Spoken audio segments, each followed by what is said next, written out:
नमस्कार, स्वागत है आपका थिंक 360 में। मैं हूं लोकेंद्र किलानौत। हकीकत है या फसाना, लेकिन खबरों का बाजार गर्म है कि सचिन पायलट नई पार्टी बनाने पर विचार कर रहे हैं और प्रशांत किशोर इस सबका खाका सचिन पायलट के लिए तैयार कर रहे हैं। एक मीडिया रिपोर्ट तो यह दावा भी करती है कि आईपैक के एक पूर्व कर्मचारी के साथ में सचिन पायलट की कई राउंड की वार्ताएं हो चुकी है और भी बहुत सारे सियासी मुद्दे हैं। अशोक गहलोत कल बाड़मेर पहुंचे, वहां हरीश चौधरी की उन्होंने काफी तारीफ की। इन्हीं सब मुद्दों पर चर्चा करने के लिए हमारे साथ जुड़ेंगे वरिष्ठ पत्रकार और राजनीतिक विश्लेषक प्रदीप बिदावत।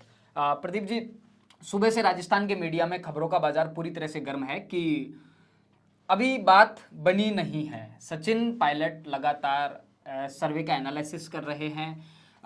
एक मीडिया रिपोर्ट ये दावा भी करती है कि आईपैक के एक पूर्व कर्मचारी के साथ में उनकी कई राउंड की वार्ताएं हो चुकी हैं।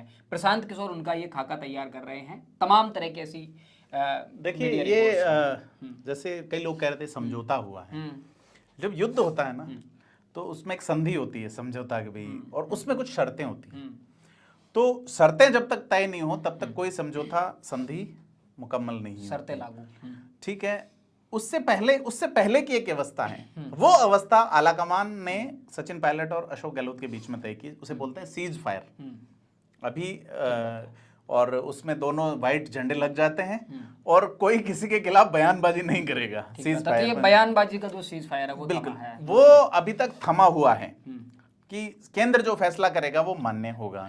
लेकिन कांग्रेस के कदम जो है वो इतने धीमे हैं कि सचिन पायलट का 31 मई का अल्टीमेटम निकल चुका है और उनके कुछ समर्थकों की ओर से बयान भी आए हैं। सचिन पायलट खुद का बयान आया है कि हम उन शर्तों पे तो जो हैं, और अशोक गहलोत और उनकी टीम उन 3 मुद्दों पे कुछ बोलना नहीं चाहती। ठीक बात है। ऐसे में आप देखिए कि अशोक गहलोत की कल की यात्रा में पहली बार मैंने ऐसे देखा कि अशोक गहलोत सार्वजनिक रूप से इतने गुस्से में नजर आए। उन्होंने एक माइक्रोफोन फेंक दिया और बड़ा नाराजगी जताई उन्होंने। बड़ा मतलब इस तरह से अशोक गहलोत से हम, क्योंकि बड़े शांत कूल स्वभाव के कूल दिखने वाले लीडर हैं, और क्या कारण रहे होंगे ये तो समझ से परे हैं। लेकिन बाड़मेर में जिस तरह से हरीश चौधरी को वो फ्रंट फुट पे लाए हैं, बड़े जाट नेता के तौर पे स्थापित करने का उनका पूरा वो हरीश चौधरी कैलाश चौधरी आमने सामने चुनाव लड़ते हैं। कैलाश चौधरी उनके दौरे को लेकर मुखर हैं।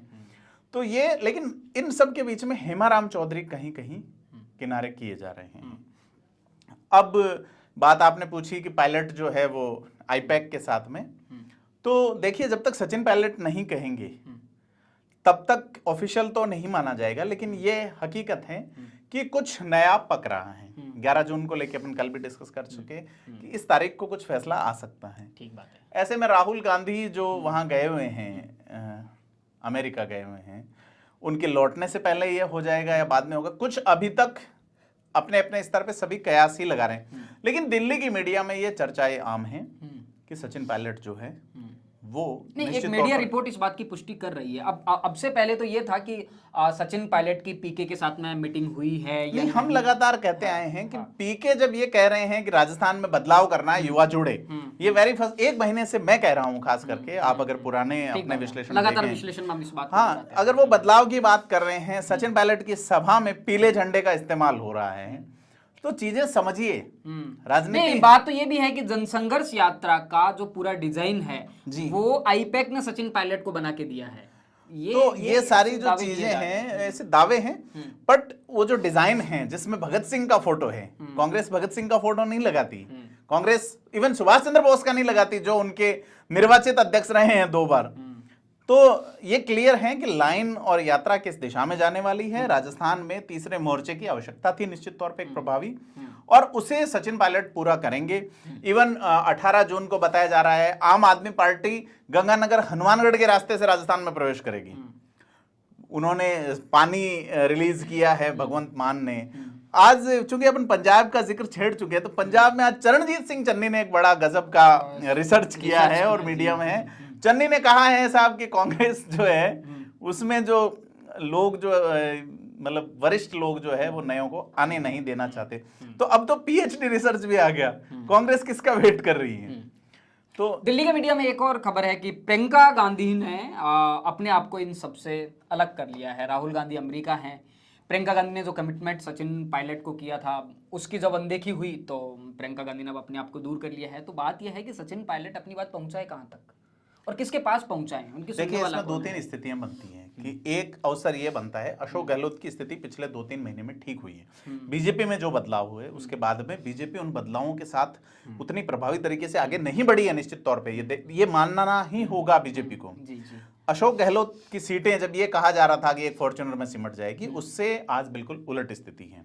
वो कंपीट कर रहे हैं, फाइट कर रहे हैं। लेकिन सचिन पायलट अगर तीसरे मोर्चे के विकल्प पे जाते हैं और उस तीसरे मोर्चे में बीजेपी कांग्रेस दोनों ही के असंतुष्ट आते हैं या सचिन पायलट की एक टीम जुटती है और वो अगर मान लीजिए दूसरे नंबर पे आ जाते हैं बीजेपी के बाद, कांग्रेस अगर तीसरे नंबर पे खिसक जाती, तो अवसर बनता है कि सचिन पायलट को कांग्रेस समर्थन दे या बाद में सचिन पायलट कांग्रेस को समर्थन दे सीएम बनाने के उस पे।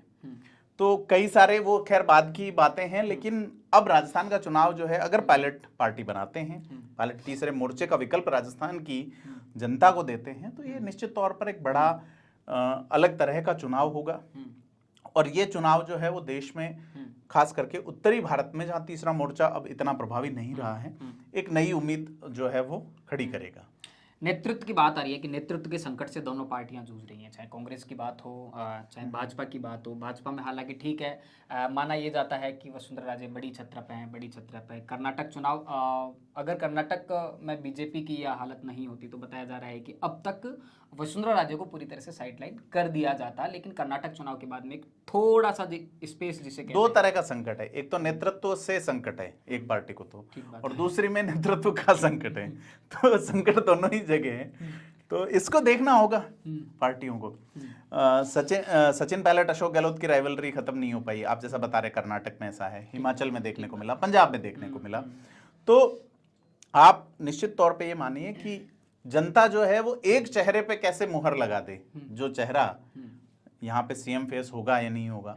लेकिन खास बात यह है कि वसुंधरा राजे और सचिन पायलट को एक तराजू में नहीं तोलना चाहिए। सचिन पायलट निष्ठा की बात करते हैं, सच अब उनके साथ जो हुआ उसको लेके वो बात करते हैं, लेकिन वसुंधरा राजे ने कभी भी अगेंस्ट द पार्टी लाइन बयान नहीं दिया, against the party line act नहीं किया। उन्होंने अपनी एक लाइन ले रखी है और धार्मिक यात्राओं के माध्यम से पब्लिक कनेक्शन की। अब स्थिति जो भी रहेगी, वसुंधरा राजे उस हिसाब से एक्ट करेगी। लेकिन वसुंधरा राजे और उनकी टीम ने अभी तक न तो ये दावा किया, बीच में ऐसी बातें आई थी कि टीम वसुंधरा राजे एक अलग से काम कर रही है, बातें आई, लेकिन पे टीम सचिन पायलट तो क्लियर है ना। कांग्रेस में जैसा है वैसा भाजपा में है नहीं। टीम सतीश पूनिया जब अलग बनी, team Satish Poonia CM for Rajasthan और ये चलने लगा, बीजेपी ने बदल दिया। उनका एक प्रोसेस था, बदलना ही था उनको। लेकिन जो वसुंधरा राजे की ओर से अभी तक ऐसा कोई दावा सामने आया नहीं है।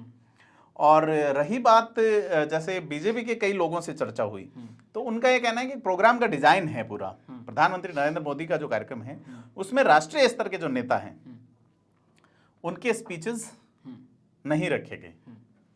वसुंधरा जी फिलहाल राष्ट्रीय उपाध्यक्ष हैं। मोदी जी का जो कार्यक्रम था उसमें उनका स्पीच न तो अलका सिंह राष्ट्रीय उपाध्यक्ष है, मंच संचालन करती हुई दिखी। मंच संचालन और स्पीच में अंतर बताया। ये सवाल मैंने जिनसे बात की, उनका ये कहना, वो उनका पक्ष है जिसपे कोई क्लैरिफिकेशन, लेकिन ये है कि निश्चित तौर पे अगर वसुंधरा राजे का एक स्पीच होता, क्योंकि बहुत बड़ी भीड़ आती है, उनके बड़े समर्थक हैं, उनके समर्थित कई विधायक हैं। आप जो अजमेर वाली सभा जो थी, तो उस सभा में भी लोगों ने वेट किया क्या होगा, लेकिन क्लियर, अर्जुन मेघवाल का भी स्पीच नहीं हुआ, केंद्रीय मंत्री हैं, सेंट्रल के लीडर। राज्यवर्धन सिंह राठौड़ का स्पीच मोदी जी के सामने नहीं हुआ, उनका स्पीच पहले हुआ है। सतीश पूनिया का हुआ है, तमाम लोगों कैलाश चौधरी का, लेकिन प्रधानमंत्री के सामने सिर्फ अध्यक्ष का स्पीच होगा। ये एक उनका एक फिक्स फॉर्मेट है। तो आप देखिए, राजेंद्र राठौड़ भी उस वक्त बोले हैं जब प्रधानमंत्री मोदी मंच पे, लेकिन राजेंद्र राठौड़ ने वासुदेव देवनानी ने उनको मॉडरेट किया। फिर जब राजेंद्र राठौड़ बोल रहे थे तभी प्रधानमंत्री नरेंद्र मोदी की एंट्री हो गई, तो राजेंद्र राठौड़ ने ही आगे का मंच संचालन किया। ठीक बात है। तो इसको ऐसे नहीं देखा जाना चाहिए। और बीजेपी का ये कहना है कि हमारा एक फॉर्मेट है, लेकिन पब्लिक जो सोचती है दैट इज हम ग्राउंड रिपोर्ट करने के लिए गए थे, तो वहां भी लोगों का, जो हमने लोगों से पूछा ऑन कैमरा ऑफ कैमरा, हमारे पास ऐसी रिकॉर्डिंग्स भी, कि आप बीजेपी से किसे सीएम का दावेदार मानते हैं, तो देहाती ग्रामीण जो गांव से आए थे वहां तक ना मालूम कैसे चीजें पहुंच पाती हैं, तो उनका तो स्पष्ट तौर पर कहना था कि अभी तो वसुंधरा राजे को ही टॉप पर रखना चाहते हैं, और वसुंधरा राजे की जो अपील है पब्लिक में वो बाकी लोगों से कहीं ज्यादा है। प्रतिपक्ष के तौर पे दूसरे जो लीडर्स हैं उनको अभी एज ए फेस अगर वो रहेंगे तो वो निश्चित तौर पे अपील करेंगे, लेकिन वसुंधरा राजे बीजेपी को वो करीब 15 से 17 साल लेके चली हैं, तो जो गांव में जो व्यक्ति है जो लगातार व्हाट्सएप और उनसे प्रभावित नहीं होता तो वो बात कहेगा, लेकिन ये है कि यूथ को कौन अपील करता है, उस वर्ग को कौन अपील करता है जिनके लिए लोग लड़ रहे हैं। लोग किरोड़ीलाल मीणा के लिए कह रहे हैं कि एसटी से होना चाहिए, ऐसे व्यक्ति जो हर स्ट्रगल को दिखाया जाता है, बिल्कुल इनके स्ट्रगल को दिखाया जाता है। तो आप अजमेर में ऐसे व्यक्ति से पूछेंगे जो उनका समर्थक है तो वो उनकी बात कहेंगे। ये बात आप जोधपुर के कुछ इलाकों में पूछ लेंगे, शेखावाटी के कुछ इलाके में पूछ लेंगे तो आपको गजेंद्र सिंह शेखावत का नाम आएगा। हाड़ौती में पूछेंगे, जयपुर के कई बड़े इलाके में, झुंझुनू इलाके में पूछेंगे तो आपको ओम बिड़ला का नाम नजर आएगा, है ना। उसके अब तो ये बात सामने आ गई है ना, ब्यूरोक्रेट्स में बात करेंगे तो आपको अश्विनी वैष्णव का नाम समझ में आएगा।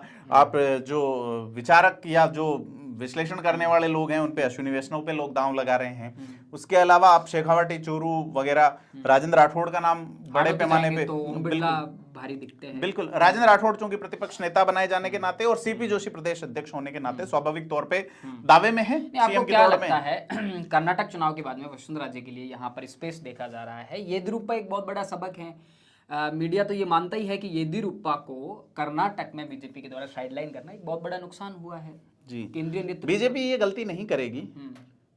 अब वो देखते हैं किसकी कितनी सीटें आती हैं। मुझे लगता है सीएलपी बैठक में अगर 100 और उसके आसपास रहे तो वसुंधरा ये राजे नहीं भूलना चाहिए ना कि राजस्थान चुनाव के तुरंत बाद में एक बड़ा चुनाव है, देश का सबसे बड़ा चुनाव है, लोकसभा के लिए चुनाव है, तो वहां से एक माहौल कहीं ना कहीं तैयार बिल्कुल होगा, बिल्कुल तैयार होगा और जितनी ज्यादा सीटें होंगी उतनी ही राज्यसभा एक में लोग राजस्थान में आपसी मैं कहूं कि खींचतान को लेकर शायद भाजपा इतना बड़ा रिस्क ना ले पाए कि राजस्थान को खोकर पूरे देश में एक दूसरे तरह का नैरेटिव पार्टी। देखिए बीजेपी में ये चीज तो हमेशा से रही है, दावेदार बहुत रहे हैं। 2008 का चुनाव देखा, प्रदेश अध्यक्ष ओम माथुर थे, उन्होंने इस तरह के फॉर्मुलेज लागू किए कि बीजेपी फील गुड में होने के बावजूद चुनाव हार गई, है ना। 2013 के अंदर जीती, फिर 18 में फिर हार गई, तो 18 में भी कई दावेदार थे सीएम फेस।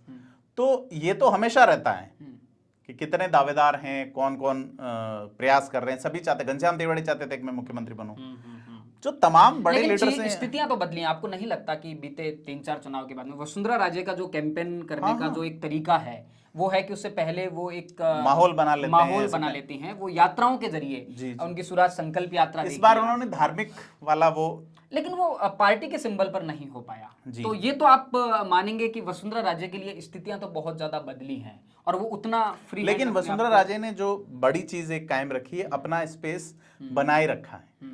चर्चा में वो लगातार हैं, आप और हम चर्चा कर रहे हैं उनके ऊपर। उसके अलावा वो अगेंस्ट द पार्टी लाइन नहीं गई हैं। उनके बिना जनाक्रोश यात्रा हो जाती है राजस्थान और ये नहीं, क्या नाम उसका, जनाक्रोश यात्रा का आप रिजल्ट देख लीजिए, उनके बिना हुई तो जो सतीश पुनिया के नेतृत्व में हुई थी, उसके बाद नेतृत्व बदलना पड़ा बीजेपी के आए उसके बाद में। लेकिन जनाक्रोश यात्राओं में वसुंधरा जी नहीं, वो इंडिविजुअल सीपी जोशी का इवेंट था, तो उसमें आप ये देखिए कि उनकी एक आइडेंटिफिकेशन थी।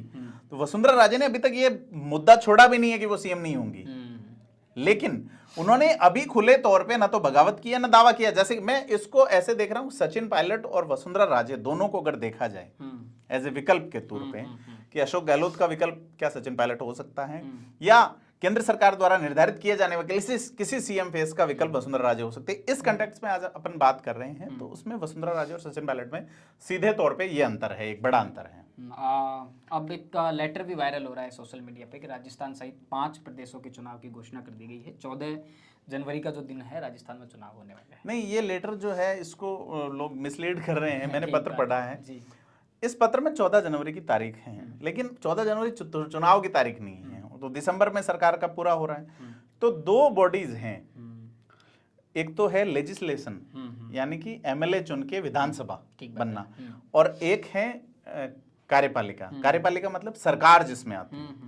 तो सरकार का गठन दिसंबर में हो जाएगा। 14 जनवरी ये जो विधानसभा है, उस विधानसभा 14 जनवरी तक उस विधानसभा का टाइम है। तो चुनाव आयोग ने इलेक्शन के नजर को लेके, ट्रांसफर और पोस्टिंग को लेके एक पत्र जारी किया है। उसमें 5 राज्यों के जो विधानसभाओं का टाइमिंग पूरा हो रहा है, जिसमें तेलंगाना है, जिसमें मध्य प्रदेश है, छत्तीसगढ़ है, राजस्थान है, तो ये 5 राज्यों के उन्होंने असेंबली जो पूरी हो रही है उसकी डेट है ये।